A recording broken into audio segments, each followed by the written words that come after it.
지금부터 제가 여러분에게 하나의 장면을 묘사할 테니까 혹시 경험해 본 적이 있는지 한번 상상해 보시겠습니까? 한밤중에 눈이 떠집니다. 분명히 의식은 깨어 있어요.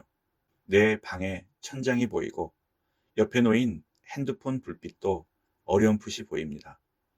그런데 몸이 안 움직여요. 손가락 하나, 발가락 하나 까딱할 수가 없습니다. 숨은 쉬어지는데 가슴이 눌리는 것 같고 뭔가가 방 안에 있다는 느낌이 들어요. 시야에 구석에 검은 형체가 서 있는 것 같기도 하고 귀에서는 윙 하는 소리가 간혹 들립니다. 소리를 지르려 해도 입이 안 벌어지고 도망가려 해도 몸은 침대에 붙어 있습니다. 이 상태가 몇 초인지 몇 분인지 모를 시간 동안 이어지다가 갑자기 풀립니다. 온몸에 식은땀이 흥건하고 심장은 미친 듯이 뛰고 있어요. 이게 바로 가위 눌림입니다. 전 세계 인구의 약 8%가 일생에 한 번 이상 경험을 하고 특정 집단에서는 그 비율이 30%까지 올라갑니다. 그런데 놀라운 건 이겁니다. 21세기 최첨단 뇌과학 시대에도 가위 눌림이 정확히 왜 일어나는지 완벽하게 밝혀지지 않았다는 사실이에요. 그래서 오늘 이 질문에 정면으로 부딪혀 보려 합니다. 가위 눌림은 병일까요? 꿈일까요? 아니면 뇌가 만들어낸 어떠한 경계 체험일까요? 그러니까 의식과 무의식 사이 어딘가에서 벌어지는 미지의 현상일까요? 안녕하세요. 익숙하고 당연하게 여기던 일들을 물음표와 함께 풀어 헤쳐보는 채널 왜 그럴까입니다. 구독과 좋아요는 여러분의 우아한 품위와 인격을 표현하는 사랑의 방법입니다.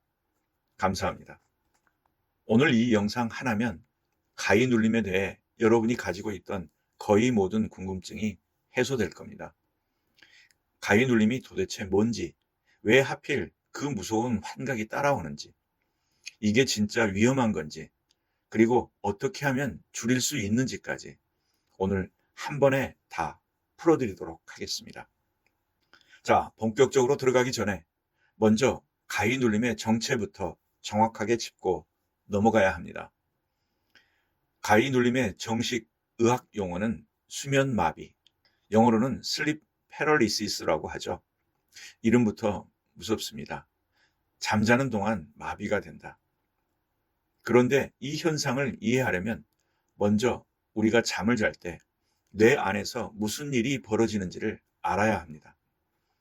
우리의 수면은 크게 두 단계로 나뉩니다. 비렘 수면과 렘 수면이에요. 비렘 수면은 몸도 쉬고 뇌도 쉬는 깊은 단계의 잠이 될 수가 있으며 렘 수면은 좀 다릅니다. 렘 수면에서는 뇌가 거의 깨어있을 때만큼 활발하게 활동을 하죠. 눈동자가 빠르게 움직이고 이때 우리가 생생한 꿈을 꾸게 됩니다. 자, 그런데 여기서 핵심이 나옵니다.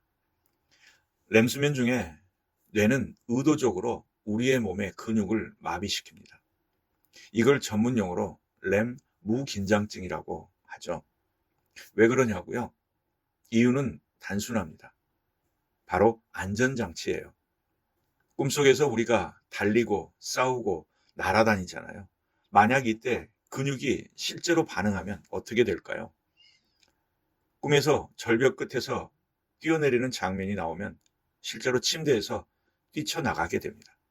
실제로 이 안전장치가 고장나는 질환이 있는데 바로 렘수면 행동장애라고도 하죠. 이 환자분들은 진짜로 잠을 자면서 주먹을 휘두르고 벽을 차고 옆에 있는 사람을 때립니다.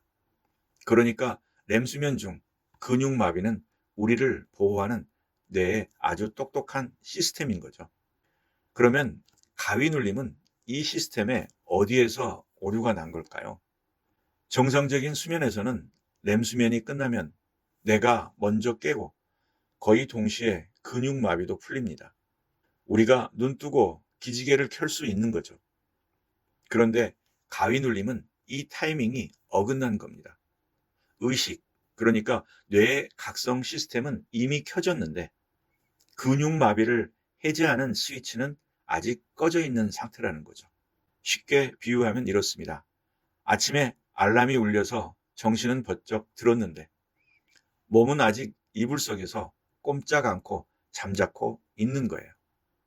다만 실제로는 이불을 걷어차면 일어날 수 있잖아요. 가위 눌림은 이불을 걷어찰 수조차 없는 상태를 말합니다. 의식은 완전히 깨어 있는데 몸은 렘 수면의 마비 상태에 갇혀 있는 것. 이것이 가위 눌림의 핵심 메커니즘입니다. 2011년 워터로 대학교의 수면연구팀이 발표한 연구에 따르면 가위 눌림은 렘 수면에서 각성 상태로 전환되는 과정에서 뇌간의 신호 전달이 일시적인 불일치를 발생할 때 나타난다고 합니다.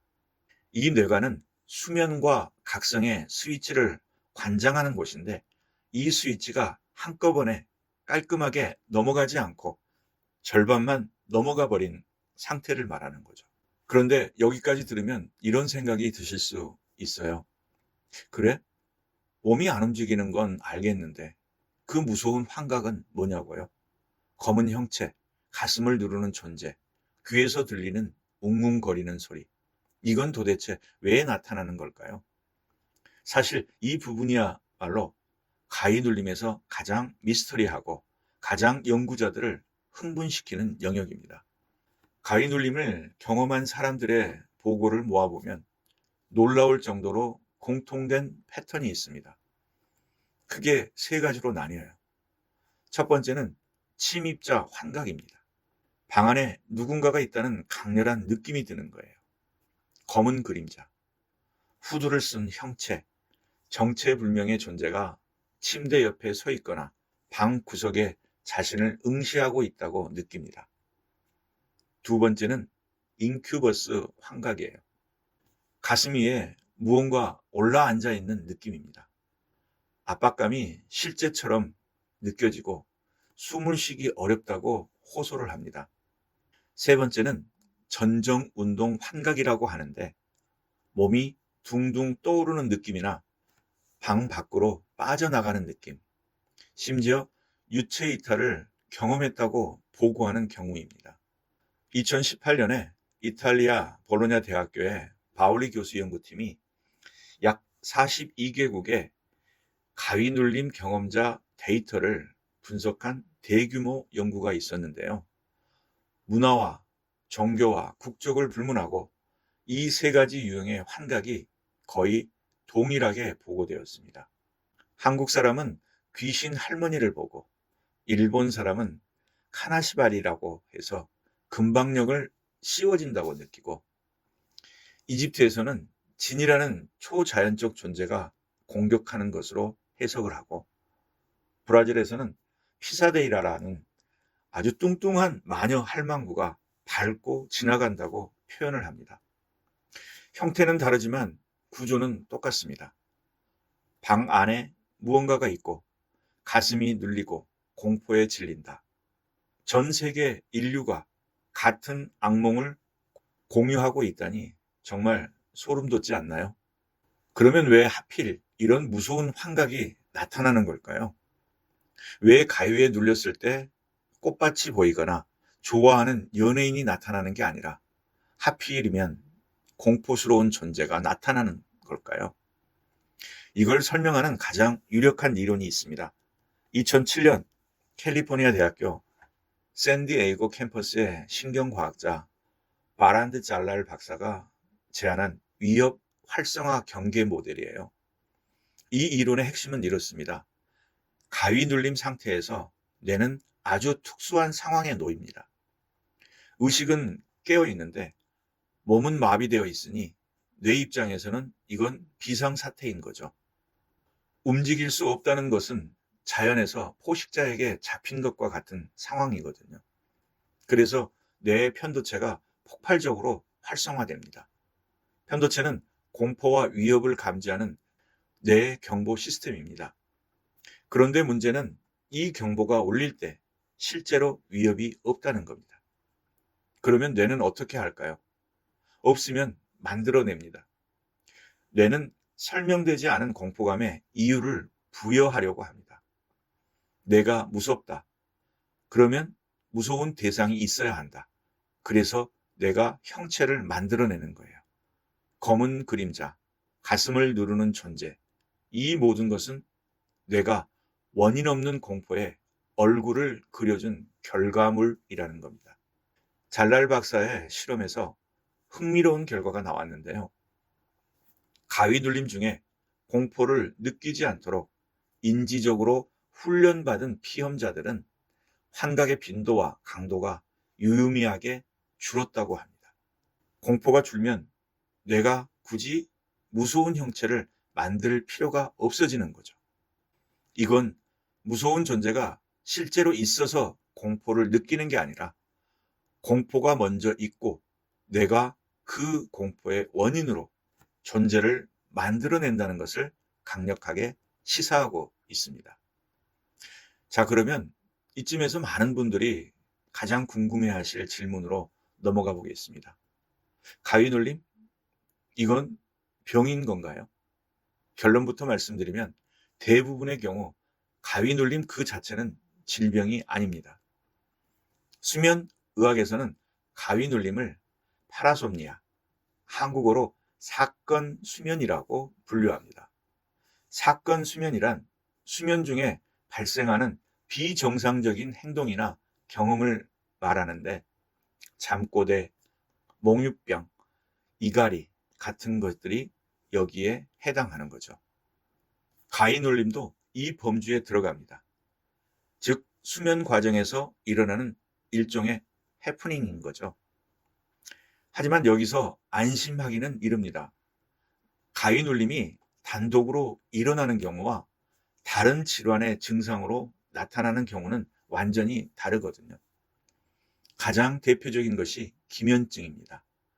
기면증은 낮에 갑자기 참을 수 없는 졸음이 밀려오는 질환인데 기면증 환자의 약 50% 이상이 반복적인 가위 눌림을 경험한다고 합니다. 기면증에서 나타나는 가위 눌림은 잠들 때 발생하는 경우가 많고 빈도도 훨씬 잦습니다. 일반적인 가위 눌림은 잠에서 깰 때 나타나는 반면에 말이죠. 그래서 만약 가위 눌림이 일주일에 여러 번 반복되거나 낮에 도저히 참을 수 없는 졸음이 함께 온다면 반드시 수면 전문의를 찾아가셔야 합니다. 또한 가위 눌림은 다른 수면 장애와도 연관이 있습니다. 수면 무호흡증 환자에게 가위 눌림 발생률이 일반인보다 훨씬 높다는 연구가 여러 건 있고 불면증과도 상관관계가 보고되고 있습니다. 그러면 건강한 사람도 가위 눌림을 경험하는 이유는 뭘까요? 어떤 상황에서 가위 눌림이 잘 생기는 걸까요? 이 부분이 실생활에서 정말 중요한데요. 가위 눌림을 유발하는 대표적인 요인들이 있습니다. 첫째, 불규칙한 수면 패턴입니다. 이건 거의 모든 연구에서 일관되게 지목되는 1순위 원인이에요. 시험 기간에 밤새우고 주말에 몰아자고 교대 근무하면서 잠자는 시간이 뒤죽박죽인 분들, 이런 분들에게서 가위 눌림이 확연히 많이 나타납니다. 2015년 영국 셰필드 대학교에서 862명의 대학생을 대상으로 한 연구에서 수면 스케줄이 불규칙한 그룹이 규칙적인 그룹보다 가위 눌림 경험률이 약 2.5배 높았습니다. 둘째의 원인은 수면 부족 자체입니다. 만성적으로 잠이 부족하면 우리 뇌는 부족한 렘 수면을 보충하려고 잠들자마자 렘 수면으로 급하게 들어가는 경향이 있어요.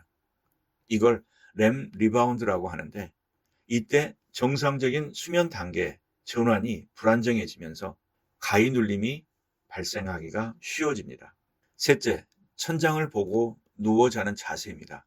이건 의외지 않나요? 그런데 실제로 여러 연구에서 악마의 자세, 즉 똑바로 누운 자세에서 가위 눌림 발생률이 유의미하게 높다고 보고하고 있어요. 정확한 이유는 아직 완전히 밝혀지지 않았지만 중력에 의해 혀와 연조직이 기도를 부분적으로 막으면서 호흡이 살짝 불편해지고 이것이 뇌를 각성시키는 트리거가 될 수 있다는 가설이 있습니다. 네 번째로는 스트레스와 불안입니다. 심리적 스트레스가 높은 시기에 가위 눌림이 증가한다는 것은 수많은 임상 보고에서 확인된 사실입니다. 2016년 메타 분석에서 불안 장애를 가진 사람들의 가위 눌림 유병률이 일반 인구보다 유의미하게 높은 것으로 나타났습니다. 다섯 번째로는 카페인과 알코올입니다. 카페인은 수면의 질을 떨어뜨리고 수면 구조를 교란시키며 알코올은 렘 수면의 타이밍을 뒤흔들어 가위 눌림을 유발할 수가 있다고 합니다. 자, 여기까지 왜 생기는지를 알았으니까 이제 가장 실용적인 부분으로 넘어가 보겠습니다. 가위 눌림이 발생했을 때 어떻게 대처하면 되는지, 그리고 어떻게 하면 예방할 수 있는지 말이에요. 이 부분은 세 단계로 나눠서 설명을 드리겠습니다. 1단계, 가위 눌림이 지금 이 순간 발생했을 때의 즉각 대처법입니다. 가장 먼저 해야 할 것은 당황하지 않는 겁니다. 이게 말이 쉽지 실제 상황에서는 공포에 압도당하기 쉽다는 거 알고 있습니다. 하지만 기억하세요. 아까 위협 활성화 경계 모델에서 배웠죠. 공포가 환각을 만든다고 했습니다. 당신이 무서워하면 무서워할수록 뇌는 더 무서운 형체를 만들어냅니다. 반대로 이건 가위 눌림이구나. 나는 안전하다. 곧 풀린다. 이렇게 스스로 인지하는 순간 공포의 강도가 확 줄어들고 환각도 약해집니다. 잘랄 박사가 개발한 이완 기반 치료법에도 이 원리를 사용하죠. 가위 눌림이 오면 저항하지 말고 이건 일시적 현상이다라고 자기 자신에게 반복해서 말하는 겁니다. 그 다음 큰 근육보다 작은 근육을 먼저 움직이려고 시도를 하세요. 손가락 끝이나 발가락 끝을 미세하게 꿈틀거리는데 집중합니다. 전신의 마비를 한꺼번에 풀려고 용을 쓰면 오히려 공포감만 커지게 됩니다. 작은 근육부터 움직임의 신호를 보내면 뇌가 각성 상태로의 전환을 더 빨리 완료합니다. 또 하나, 호흡에 집중하세요. 가위 눌림 중에도 호흡근은 마비되지 않습니다. 횡격막은 자율신경계가 관장하기 때문에 숨을 쉬는 건 가능해요. 의식적으로 천천히 깊게 복식 호흡을 하면 부교감 신경이 활성화되면서 뇌의 각성 전환이 촉진됩니다. 2단계로는 중장기적인 예방 방법입니다. 이건 사실 특별한 게 아니랍니다. 수면 위생이라고 부르는 건강한 수면 습관을 만드는 겁니다. 매일 같은 시간에 자고 같은 시간에 일어나는 규칙적인 수면 스케줄을 확립하세요. 주말이라고 늦잠 자지 마시고 하루 7시간에서 9시간의 충분한 수면을 확보하시라는 겁니다. 만성 수면 부족은 가위 눌림의 가장 강력한 트리거입니다.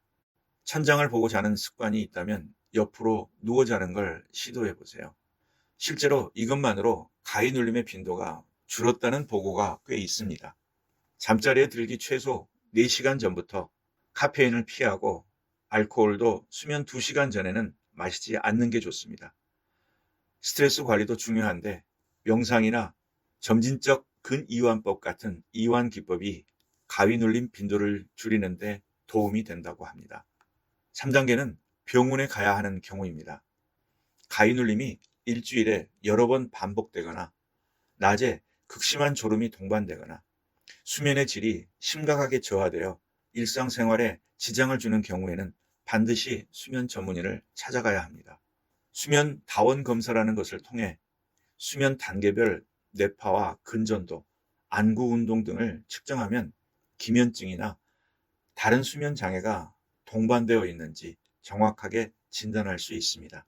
기면증이 진단되면 약물 치료를 통해 증상을 효과적으로 조절할 수 있고 가위 눌림도 함께 줄어듭니다. 자, 그러면 이제 오늘 영상의 가장 흥미로운 마지막 질문으로 가보겠습니다. 가위눌림은 단순한 수면 오류에 불과한 것일까요? 아니면 우리 뇌가 보여주는 의식의 경계에 대한 근본적인 단서일까요? 사실 가위눌림은 단순히 무서운 경험을 넘어서 의식 연구에서 매우 중요한 현상으로 주목받고 있습니다. 왜냐하면 가위눌림은 인간 의식의 세 가지 요소가 분리되는 아주 드문 상태이기 때문이죠. 보통 깨어있을 때는 의식, 감각, 운동, 이 세 가지가 하나로 묶여 있습니다. 나는 깨어있고 주변을 느끼고 몸을 움직일 수 있다. 잠잘 때는 이 세 가지가 모두 꺼집니다. 의식도 사라지고 외부 감각도 차단이 되고 몸도 이완이 됩니다. 그런데 가위눌림은 이 세 가지 중 의식만 켜져 있고 나머지 두 개는 꺼져 있는, 자연에서 거의 일어나지 않는 비정상적인 조합인 거죠. 이 상태에서 뇌는 혼란에 빠집니다.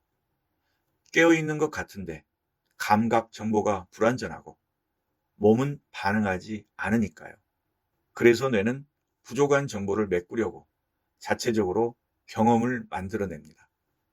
이게 바로 그 환각이고 유체 이탈의 경험이고 방 안의 존재인 것입니다.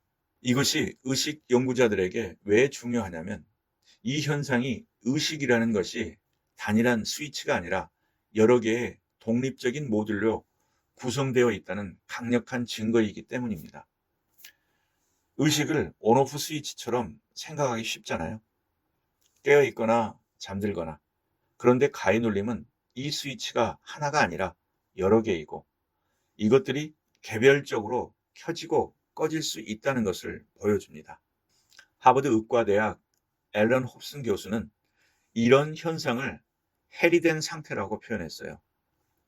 수면과 각성이 깔끔하게 나뉘는 게 아니라 부분적으로 겹치는 영역이 있다는 거죠. 가위눌림은 바로 이 겹치는 영역에서 일어나는 사건입니다. 그리고 한 가지 더 놀라운 연결고리가 있어요. 역사 속에서 가위눌림으로 추정되는 기록이 수천 년 전부터 존재합니다. 기원전 400년경 히포크라테스의 의학 문헌에도 밤에 보이지 않는 존재가 가슴을 누르는 증상에 대한 기술이 있고 중세 유럽에서는 서큐버스와 인큐버스라는 악마가 밤에 사람을 덮친다는 전설이 수백 년간 이어져 왔습니다. 일본의 가나시바리, 한국의 가위눌림이라는 명칭 자체도 가위로 눌린다는 전통적 해석에서 온 거잖아요. 이 모든 문화적 기록이 하나의 동일한 신경과학적 현상을 각 문화의 맥락으로 해석한 결과물인 겁니다.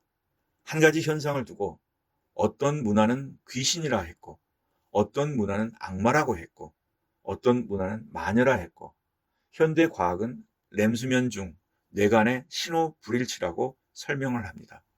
이 사실만으로도 인간의 뇌가 설명할 수 없는 경험을 만났을 때 어떻게 의미를 부여하는지 그 과정 자체가 보이지 않나요? 만약 당신이 오늘 밤 가위에 눌린다면 그 순간 떠올려 보세요. 이건 귀신이 아니야. 이건 내 뇌가 렘수면의 마비를 제때 풀지 못해서 생긴 일이야.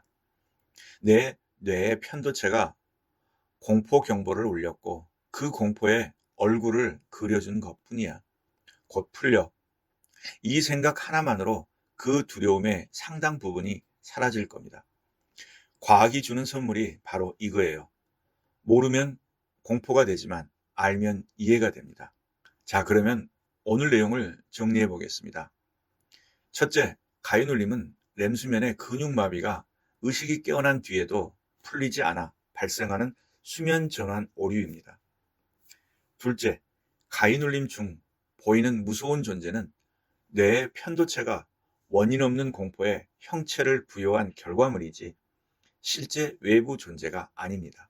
셋째, 대부분의 경우 질병이 아니지만 빈번하게 반복되면 기면증 등 다른 수면 질환의 가능성을 점검해야 합니다. 오늘 밤 잠자리에 드실 때 한 가지만 실천해 보세요. 매일 같은 시간에 눕고 충분히 자고 가능하면 옆으로 누워서 주무세요. 이 단순한 습관만으로도 가위 눌림의 빈도는 눈에 띄게 줄어들 수 있습니다. 오늘날은 가위 눌림 말고도 우리의 밤에는 아직 풀리지 않은 미스터리가 가득합니다. 다음 영상에서는 왜 우리는 꿈에서 절대로 시계를 읽을 수 없는지, 꿈속에서는 글자가 뒤죽박죽이 되는 이유에 대해 이야기해 보려고 합니다. 혹 관련된 내용에 궁금하신 주제로 댓글을 남겨주시면 다음에 준비를 하도록 하겠습니다. 그럼 저는 다음 영상에서도 우리가 무심코 지나쳤던 또 다른 일상 속에 숨겨진 모든 물음표가 짜릿한 느낌표가 되도록 노력하겠습니다.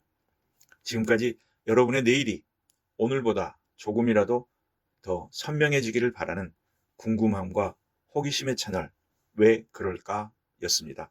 감사합니다.